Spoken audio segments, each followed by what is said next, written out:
নমস্কাৰ সকলোকে আজি মই আইচিং কেকৰ ভিডিঅ' এটা লৈ আহিছোঁ।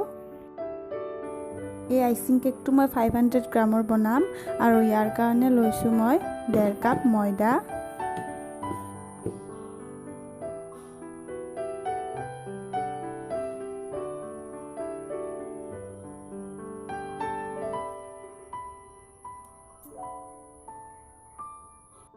আৰু ইয়াৰ কাৰণে মই লৈছোঁ 4টা কণী আৰু ইয়াতে মই ল'ম 1 কাপ গুড়ি কৰি লোৱা চেনি আৰু লৈছোঁ 1 কাপ ৰিফাইন অইল আৰু এতিয়া গোটেইখিনি মই ব্লেন্ড কৰি ল'ম। ইয়া দেখিছে আপোনালোকে মই ব্লেন্ড কৰি লৈছোঁ। এতিয়া কণীৰ মিশ্ৰণখিনি ভালদৰে মই ময়দাখিনিৰ লগত মিক্স কৰি ল'ম।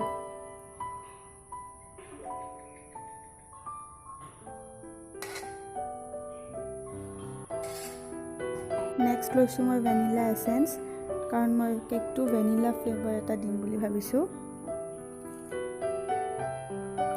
এতিয়া মই আকৌ ব্লেন্ডাৰটোৰে গোটেইখিনি মিশ্ৰণ ব্লেন্ড কৰি ল'ম ভালকে।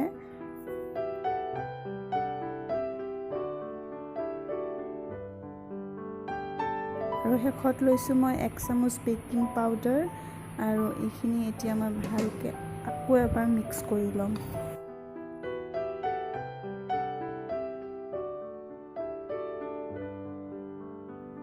বেটাৰখিনি মোৰ অৱশ্যে ঠিক হোৱাৰ কাৰণে মই অকণমান গাখীৰ ব্যৱহাৰ কৰিছিলোঁ আধা কাপ। আপোনালোকক দেখুওৱা নহ'ল কাৰণ মোৰ হাত দুখন লেতেৰা হৈ আছিলে, ভিডিঅ' কৰিব নোৱাৰিলোঁ। কেকৰ বাতিটো মই অকণমান ময়দাৰে ডাষ্টিং কৰি লৈ এতিয়া বেটাৰখিনি ইয়াত দি দিম।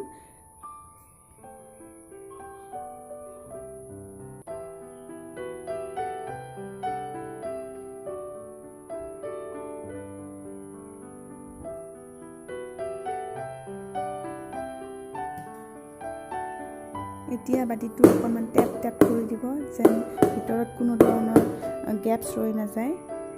কুকাৰটো মই ল' ফ্লেমত প্ৰিহিট কৰি লৈছোঁ আৰু এতিয়া মই কেকটো ইয়াত বহাই দিম এটলিষ্ট 45 মিনিটলৈকে। ঘৰত অভেন নাথাকিলে এনেকৈ এবাৰ কৰি চাব পাৰে।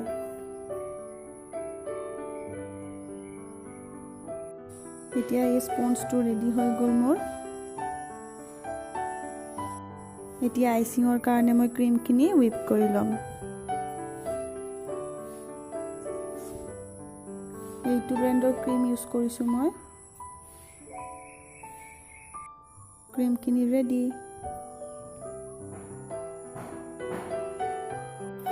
স্পঞ্জ কেকটো মই 3টা লেয়াৰ কৰিছোঁ।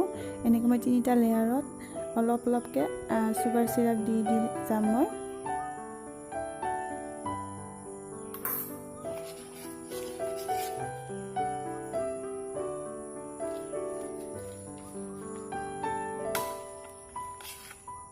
প্ৰথমতে এনেকৈ মই ক্ৰীমৰ লেয়াৰবিলাক দিম।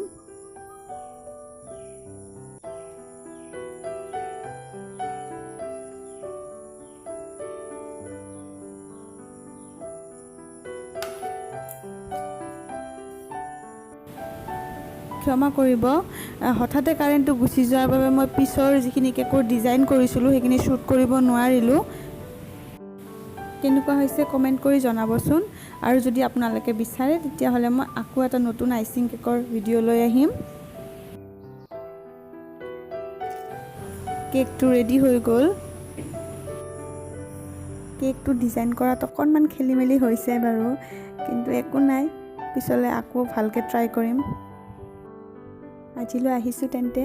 ভিডিঅ'টো চাই যদি ভাল লাগিলে প্লিজ এটা লাইক কৰিব, শ্বেয়াৰ কৰিব আৰু মোৰ চেনেলটো ছাবস্ক্ৰাইব কৰি দিব। ভিডিঅ'টো চোৱাৰ বাবে সকলোকে বহুত বহুত ধন্যবাদ।